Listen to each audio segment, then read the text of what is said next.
Hello, my fellow food freedom and body love queens. Welcome to another episode. This episode's title is What to Do When Someone... No, it's not.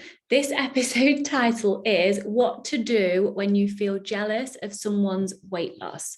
So I want you to picture this. You're sitting, scrolling on social media, and you see on your already curated feed, because you follow my advice, meaning that you have been through your social media feed and unfollowed and got rid of anyone or anything that makes you feel less than, wink, wink. You're sat scrolling and you come across a friend's weight loss post. Now, you also notice the bazillion likes that people have hearted the post and liked it. You also notice all the comments such as, wow, well done, what's your secret? You notice all of that. Or maybe it's not a social media experience. Maybe you're out with girlfriends and one of them has lost X amount of pounds on X diet, and everyone is telling her how amazing she looks. In either scenario, here are the most likely emotions that you'll be experiencing in this situation. If you're anything like me, or how I used to feel when I saw these things that really triggered me, you would most likely will feel envy. You desperately want to have the weight loss too. You may experience anger. All of a sudden, you can't stand your friend and you feel like she's done you wrong somehow, almost like you were quite happy in your anti-diet, food freedom and body love world, and she's came along and burst your bubble. You may feel frustration. Maybe you find yourself questioning, like, wait, maybe diets do work after all, but I sure as hell cannot stick to one. Why can't I do that too? What the hell is wrong with me? And then you also may experience hopelessness.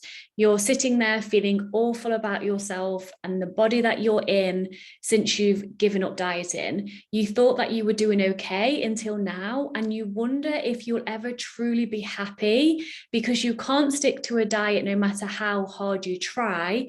And even if you could, you know that you'd gain the weight back plus more anyway. And your body positivity bubble has just burst. So you're sat feeling hopeless, useless, sad, pointless, blah. Can you relate? So this episode is to answer this question, really. What can you do to stop yourself spiraling into a negative, self-abusive thought pattern that ends with the solution of, I should diet? Okay, let's dive in, my love. Number one, the first thing to do if you're scrolling or if you're out somewhere and you've been triggered by someone's weight loss story or quote success is to take a pause and acknowledge, meaning you need to just stop. And of course, nothing can be done without awareness first. So when you're aware that you're in this trigger response, just stop and take a moment to acknowledge that it's completely normal to feel the way that you do. Validation, praise, and celebration for achieving what society has put on a pedestal. Who doesn't want that, right? Let's be honest, we're human.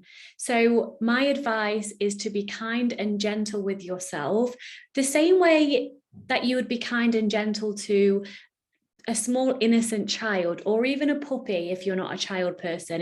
It's usually one or the other, either a puppy or an animal person or a child person, but you get the gist. Like, just be kind, considerate and loving towards yourself the same way you would be towards an innocent child or an innocent puppy who was just having a moment of self-doubt.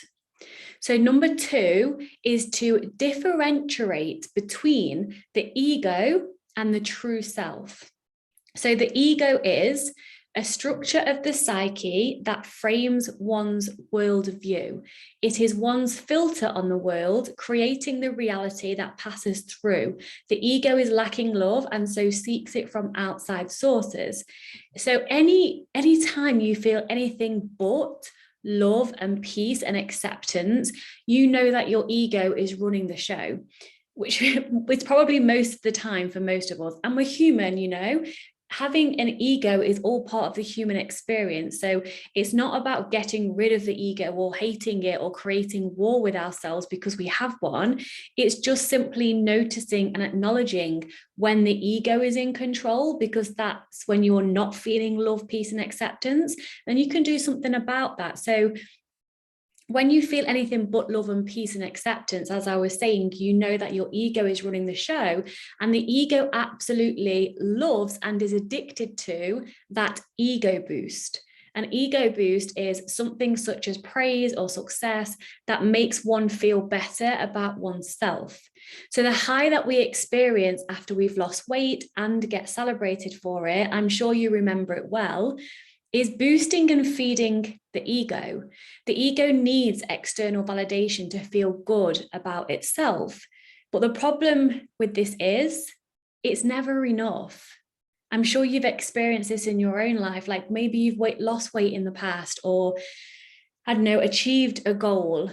And then you take the time to celebrate a little bit, and then it's never enough. Maybe you could lose more weight. Maybe you could run further next time. There's nothing wrong with having goals, but in terms of like weight loss and how you think that your body looks, it's never enough. And the problem with it never being enough, it creates its own feedback loops, meaning the more you have, so the more ego boosts that you have in your life, the more you crave it.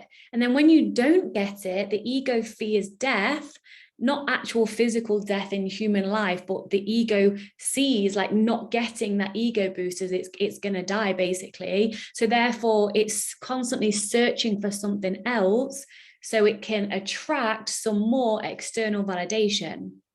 So the true self, on the other hand, is love. The qualities of the true self are self-reliant, evolutionary, loving, creative, knowing, accepting, and peaceful.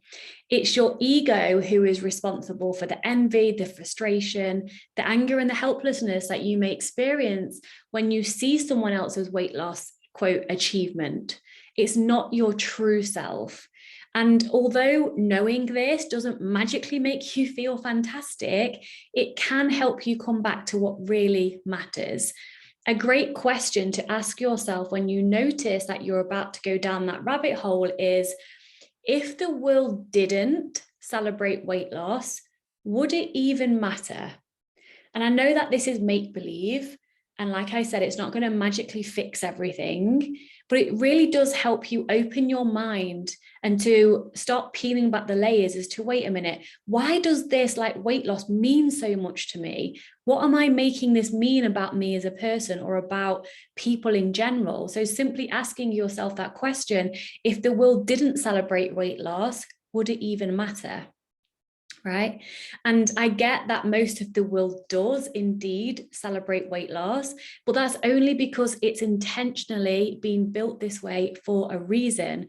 And it keeps us on the hamster wheel, never getting anywhere, constantly distracted from what really matters to us in life, and spending money trying to reach the ultimate goal, trying to reach that pot of gold at the end of the rainbow, which of course doesn't exist. But the truth is, your body is simply a vessel to experience life through and to express the love that you are.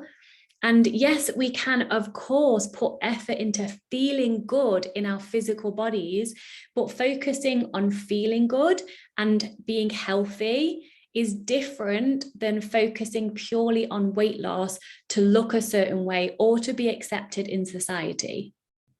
All right, so number 3 is choosing, because then you have a choice, right? So you've stopped and acknowledged that you're going down the rabbit hole of like, oh my God, I should diet. Why can't I do this? I'm feeling awful about myself.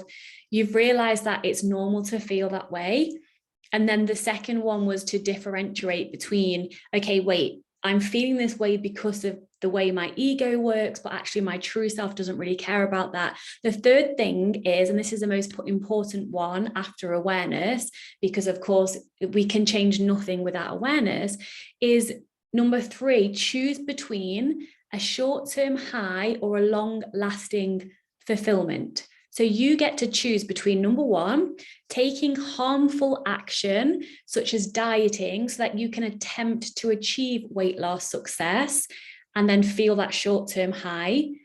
Or number two, remind yourself that diets don't work long-term. And this is science. This is not just me preaching, right? And they come with harmful physical, emotional, and mental side effects.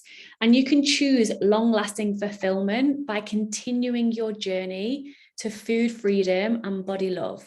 So if you choose the short-term high, let's say the pain of living in your authentic food freedom and body love body is too overwhelming because maybe you're not doing the work and you choose to diet. And when I say doing the work, it's all the stuff that I teach, all the body image work, all the deep layers that we peel back, all the journaling prompts, the little action steps, the mindset shifts, everything what I teach in my programs and like we scratch the surface in this podcast. If you're not doing that work, it will not necessarily will, but it absolutely can and often does feel so overwhelming to be in your authentic food freedom body that you just choose to diet again.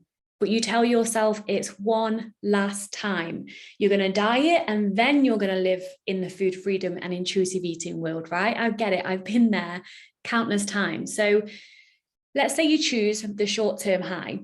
What do you think will be truly different in your life if you change your outside body and if you lose weight?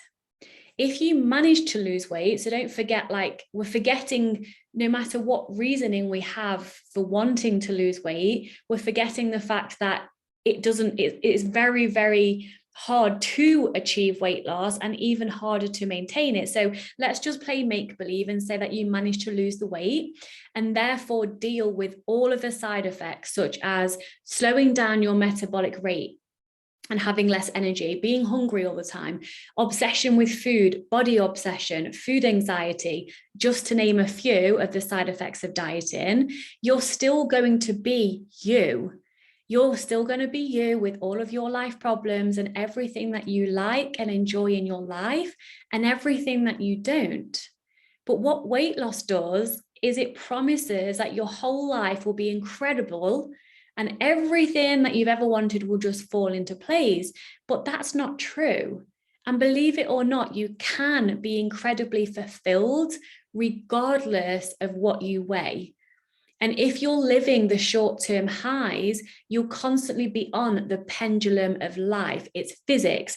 So I haven't got a pendulum with me. I'm going to use a pen. For anyone who is listening to the podcast, you're not missing much. But if you do want to go and check out the YouTube video, feel free. So if you imagine like a pendulum, if you pull it like one way, because of the law of physics, it will go the other direction to the same extremity as you put it one way, if that makes sense. So according to Newton's law of motion in physics, force always acts in equal but opposite pairs. Another way of saying this is, are you ready? For every action, there is an equal but opposite reaction. This means that when you push on a wall, the wall pushes back on you with a force equal in strength to the force you exerted, right? If you restrict your diet, your biology will push back to the same extremity of that restriction to, quote, make up for the restriction. This is physics. So if your body stays in its natural and happy set point weight range, there will be no pushing or pulling. It will just be balanced, right? But if you're trying to, it's like if you imagine water, a bowl of water with a cork, like from the top of a wine bottle, and you just put the cork on the water, it just bobs around doing its thing. If you press the cork down, it goes underwater. So therefore, like, let's say in terms of body weight, your natural set point is it just bobbing along the surface, and then you again go and press the cork down under the water, which takes constant effort. That's weight loss. That's putting your body in a lower weight than what your natural set point healthy range is. And you'll know that in order to keep that cork down, in order to keep your body weight down, you have to constantly hold it there. And the second you let go, it won't only just bob back to the surface, it will fly up over the surface level before it goes back down to bobbing along on the surface, right? So as I was saying, if you restrict your diet, your biology will push back to the same extremity of that restriction to make up for the restriction so that your body stays in its natural and happy set point weight range. And those that keep themselves under their set point weight range are constantly having to force, restrict, and apply effort, which is not only exhausting, but consumes your whole entire life. And the second they let go, the law of physics comes into motion, and there you have it. The diet, the binge, the harder you diet, the bigger and more intense the binges, right? There's no coincidence to that. As I was saying, it's physics. So if you're constantly chasing the highs, you will experience the lows. You can't live a life of short-term highs and be content and fulfilled. You will always be on a roller coaster. And it doesn't stop. After you've got all the praise, which is from your temporary weight loss, let's say, and you've experienced that short-term high that your ego was looking for, you're still left with you, right? When people get used to your new body or someone else is doing something more interesting, it's no longer a celebration and the high is gone. And then what comes with that from personal experience is the immense pressure to keep that weight loss, to maintain the body that you've achieved, in quotes, through weight loss, right? So then what happens is you'll constantly be objectifying yourself. You'll be worrying about putting the weight back on. You're becoming more and more obsessed with your body and what food you're allowing yourself to eat. You'll be living in your head and seeing your body as an object to be judged instead of the place that you get to live in to experience life. Because wherever you go, there you are. Nobody also, this is a good point, nobody actually really cares about people's weight loss either, right? Because what will happen is, if you imagine, let's say the roles are reversed, let's say the thing that's triggered you, whether that, let's say a social media post for this example, let's say you were the one that had put that social media post on of your weight loss, right? Someone else who might be scrolling through and then they see your weight loss journey and then they get triggered by that, they will no doubt feel the same way that you feel when you see someone else's weight loss.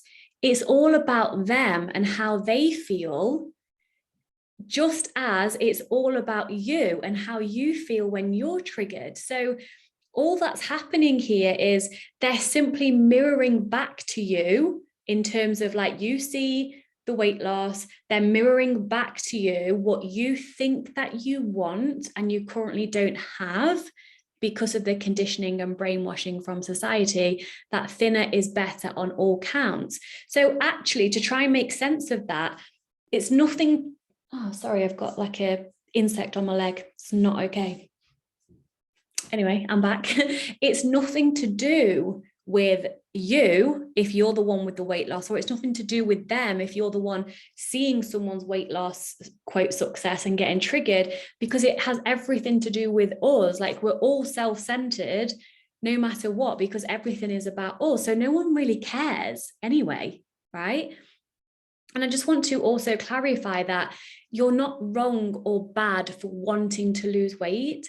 It's a default setting of the world that we live in, but you get to change your own personal default setting to that of inner peace and self-love and self-acceptance. And in terms of weight loss in general, weight loss alone isn't wrong either, because people lose weight for all sorts of reasons. It's intentional weight loss that will almost always backfire physically and mentally, right? So people can lose weight because they're sick, or, you know, the two number one biggest factors that contribute to your weight, your set point weight, is number one, genetics, and number two, environment. So let's say someone goes backpacking around the world and they've not got Tesco down the road, or for my Dutch clients, they've not got Albert Heijn down the road, basically a supermarket, then their environment will change. So therefore, they don't have the choice of whether to eat whatever that they're eating in their environment that they're in at the moment. Can you see? So people can lose weight without trying to lose weight, and that's the only way it won't backfire. Although saying that, if you lose weight accidentally, let's say you've gone on your backpacking trip and your body has gone below your set point weight, your body will be forcing you to eat more to get it back up to your set point weight, because it's biology. So, there's lots of layers to this. And for those that are holding on to the health concern in terms of weight loss, there is not one single study that shows that dieters live longer than non-dieters. And in fact, Lindo Bacon, in her book, Health at Every Size, I recommend you read that, by the way, found that yo-yo dieting and weight cycling are more harmful to your health than living your whole life, quote, overweight, whatever the fuck that even means, right? Because BMI is bullshit, misunderstood information. Just to clarify, there's nothing, I am saying this from a place of love without any judgment to anyone that falls in the obese category, but my BMI has me in the obese category for my height and weight, right? So whatever overweight means in quotes, it's weight cycling is worse for your health than, quote, being in a larger body for your whole entire life. So my question to you is, do you really want to pursue weight loss? Have a think about it before you just dive into that. Like when you're in that trigger response and you don't feel good enough, just have a think about it. And now I want to talk about long-lasting fulfillment, because as you know, the choice, was it number 2 or number 3? Number 3 was to choose between a long-term fulfillment or a short-term high, right? So if you're choosing long-lasting fulfillment, that's great, because if you seek a life filled with peace, filled with deep inner happiness and fulfillment, then choose long-lasting fulfillment. Intuitive eating and body image work is sustainable, relaxed, and peaceful. I'm not saying it's like that right from the beginning, because you've got a lot of unlearning to do in terms of like diet culture. One of my clients used the term diet fuckery that goes on in your head, and you've got a lot of that to like let go of. But in context, over the long term, it brings a lot of peace and relaxation and pleasure as well. And external seeking validation, the short-term high, is leading you away from the core of who you really are. Internal love and acceptance and listening to your body to guide you with what, when, and how much to eat is bringing you back home to yourself. And the people in your life who matter to you will love you in your real, authentic body. Those that aren't your people, or those that don't love your authentic self and your authentic body, aren't your people. And it really is that simple. And your authentic body is the body that you're in when you're no longer trying to control your food and you're allowing eating to just be easy, right? This may or may not choose including nourishing foods and exercising your body to support your health and well-being, or it may not. Whatever feels right for you and your body, that's what is right for you. Because wellness without the obsession is absolutely possible if that feels good for you. Because diet culture doesn't own vegetables, diet culture doesn't own what am I trying to say here? Diet culture doesn't own vegetables, and diet culture doesn't own exercise. And the world of food freedom and body love doesn't only mean you will feel awful in your body eating your previous binge foods like in excess forever. There is absolutely a balance, and this is exactly what I teach. And I want to just share a quote with you by Dr. I'm not sure if I'm going to say his name right. Seuss. Seuss. Dr. Seuss, maybe. You've probably heard this before. And he says, those who mind don't matter, and those who matter don't mind. Those who mind about your authentic body don't matter, and those who matter to you don't mind, whatever your body is authentically, right? And you do not owe anybody thinness, not the world, not your partner, not your mom, not your friends, and not yourself. You do not owe anybody thinness.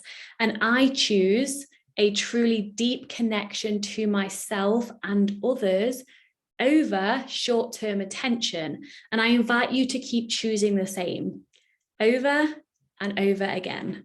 And if you're worried about your partner finding you attractive in your authentic body, attractiveness is way more than just the way your body looks. It's about your energy, your sexual energy, your personality, your charisma. It's about how you make others feel when they're around you simply by being yourself. And there's a difference between being attracted to someone's energy and essence of who they are and simply just having a judgment about a body part of theirs. Because whatever you're judging in somebody else has nothing to do with that person and what you're judging them for. It has everything to do with you, because wherever you go, there you are, as within, so without. You're seeing their body and you're judging them through your own perception. So just think about that. And also, just to clarify what I've just said, sexual attraction in a partner is, of course, important if sex is important to you in a romantic partnership, but it is not only the way the body looks. And surely you would want to be with someone who loves you in your authentic body and finds you attractive in the body that you really have, truly, authentically, than someone who you need to diet for. You can never be your free, true self. You know? It's more about, it feels a lot more rewarding and a lot more peaceful to be in your natural, authentic body instead of feeling happy when you've lost weight, because then you're so scared of putting that weight back on again that you can't be your true self. You feel stuck instead of free. And there's a lot more stability as well and sustainability living in your body's natural size. And there's a whole lot of freedom as well, like not worrying about food, getting dressed and enjoying style and clothes without fretting about what you look like, feeling relaxed and content in your body without having to look a certain way, not having to count the weeks back before a holiday in an attempt to lose weight before. There is so much to gain when you fully immerse yourself in your food freedom and body love journey. And a great journal prompt that I would like to share with you that I regularly asked myself when I was freaking out about my weight gain was, I've gained weight and. Try it, because you'll realize that you've gained so much more overall instead of just weight.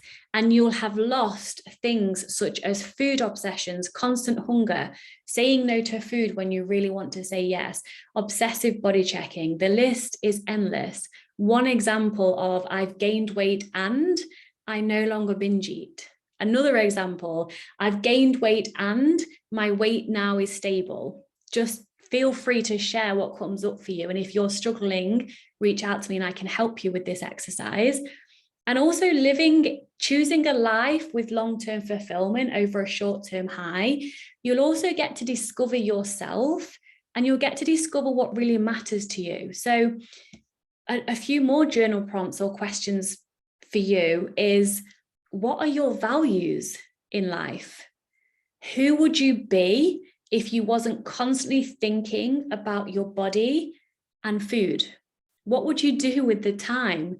Like, I used to ask myself, if I found myself body checking in the mirror or like counting calories in my head because I'd stopped using my fitness pal. This was obviously way back when, at the beginning of my journey, my food freedom and body love journey. I would ask myself, what would I be doing right now if I wasn't thinking about this? And it just opened up the realm to possibility and helps me to connect back to what really matters to me. And number 4 is presence is the shortcut to peace. Living in the now, I've said this so many times before, but honestly, living in the now brings great peace and great acceptance. If you notice that you're constantly anxious or stressed, then you are future tripping, right? Fear cannot exist in the present moment. Our thinking about a future event that may or may not happen creates the fear. So I invite you to practice being in the present moment as much as possible, because it's always here. It's always available now. In fact, it's the only thing that is actually real. And if you practice being here and being now with the body you have, that's all you need to do. Choose to love and accept your body now, not tomorrow, not next month when you're on holiday and you're freaking out about that. Now, and then you will be welcomed by peace. Accepting what is brings peace, and loving what is brings immense joy. And you always get to choose. If you don't know how to accept your body, then I have a little exercise for you, right? I'm looking outside my window right now. I invite you to go, and maybe you're outside listening to this on a podcast, so just take a look at the weather. So whether you're inside or outside, just take a moment to look up at the sky, or just take note of what the weather's doing, right? And ask yourself, what is it doing? Is it sunny? Is it cloudy? Is it rainy? Is it humid? Is it hot? Is it cold? Whatever. Chances are you're simply just accepting what the weather is without really thinking about it. And you know why that is? Whether you have a preference or not on whether it's sunny or cloudy or warmer or cooler, you've accepted it. And the reason for that is because you've not been sold a lie that you can change the weather by simply using your willpower. And that's the lie that we've been sold in order to diet, to change our bodies. We cannot control and change it. We cannot control and change the weather. It is what it is. We cannot control and change our bodies. And I know that might sound like I'm speaking a different language because of the world that we live in. And we go into depth with this, like control or like not being able to control, and all the facts and all the deeper layers around this topic in my program, but you cannot control it ultimately, right? And so if you practice accepting the body you have, that's where the peace is. So just practice acceptance, and then you can progress to love.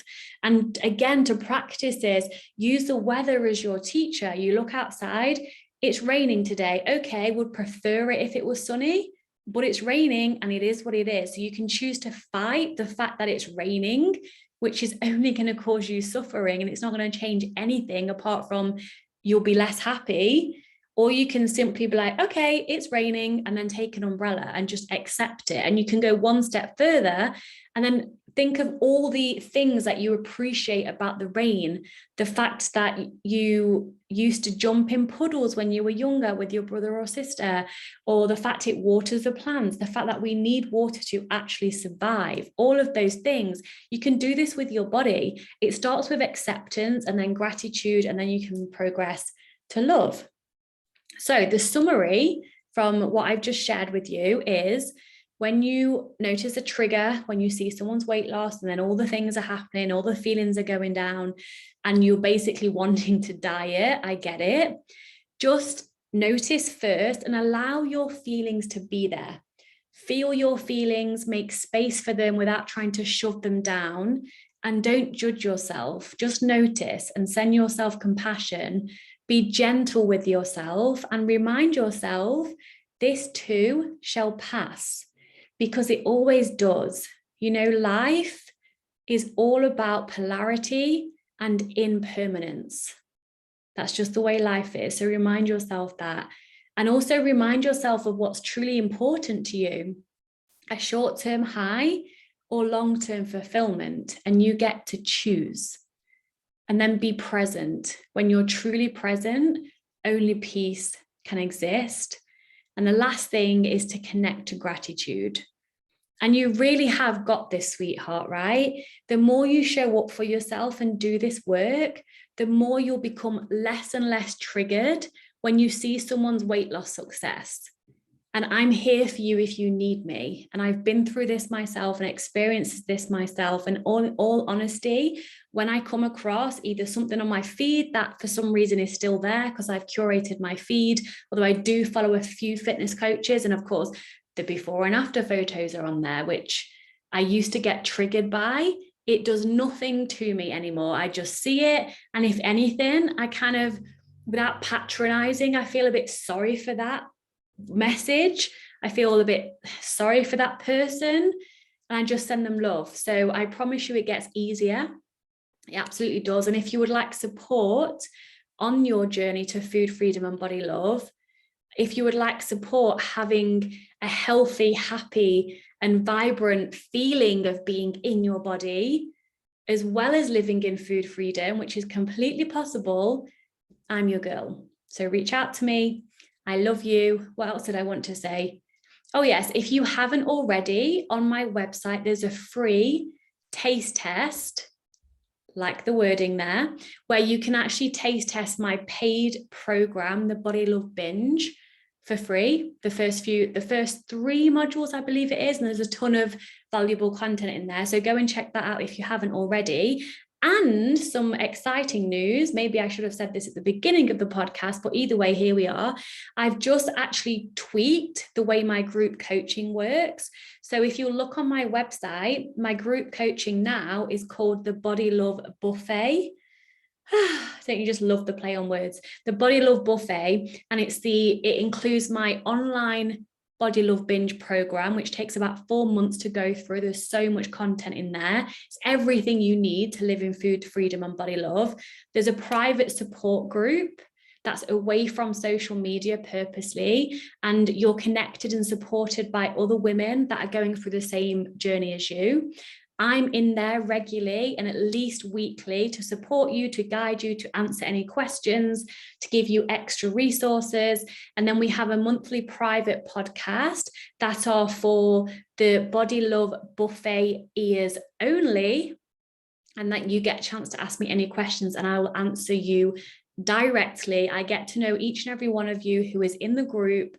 And so when you ask a question, I can talk to you specifically and give you tips and tricks and tools on how to make this tangible in your life, in your own personal life. So check that out on my website if you haven't already. The investment for that is €500, and that's lifetime. There's no cut-off point. There's no set months and then you have to go out or pay to stay in. You get all of that for life, including any future workshops and bonus trainings that I host. And there's a payment plan option on there as well. So check it all out. Thank you for listening. Thank you for watching. And I will see you on the next one. Much love.